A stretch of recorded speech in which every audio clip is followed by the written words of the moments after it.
Hey friends, it's Rachel with the Ponds Farmhouse, and I am going to be doing a little thrift store makeover today. This is a really quick and easy one.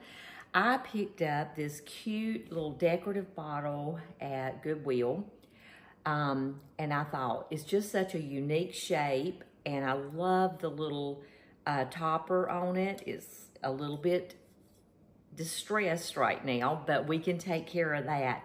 But I'm going to do a little quick makeover on this with some napkin decoupage. Do you want to see how it turns out? Well, let's get started.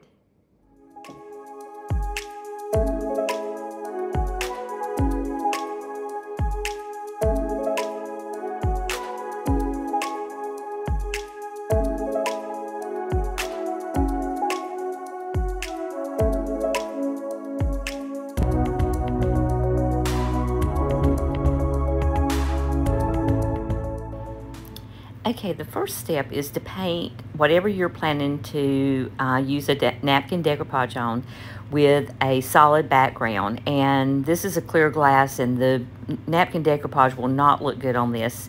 Since it's a white background napkin, then I'm going to be using white. And I like to use chalk paint because that covers and sticks really good to glass or just about anything that you're planning to use. Sometimes you may need a couple of coats.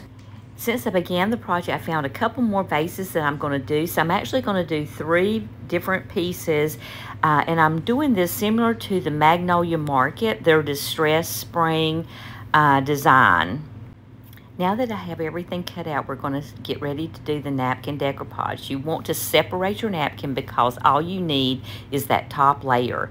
And what I'm doing for these smaller pieces is I'm cutting out several different pieces of the design so that it'll fit around curves and that sort of thing.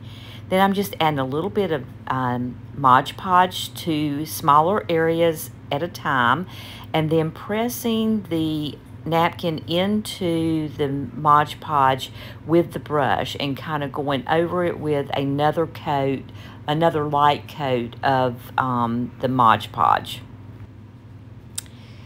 And with a design such as this, you really don't have to worry too much about overlapping. You'll find that it blends together really nicely, and in most cases it's going to look great.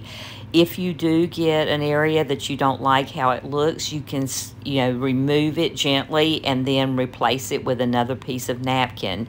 So this is kind of a forgiving little project that you'll enjoy. After the Mod Podge dries, then you're ready to finish up your project. And I'm using a little bit of antique gold rub and buff to work on this bottle topper. And then I'm also doing the same thing on the actual edges of the different vases. Just be sure and spread out the rub and buff onto a little paper towel, rub it around the edges, and if you need to buff it, you can with some a dry paper towel. And once this is done, you're ready to decorate with your new vases.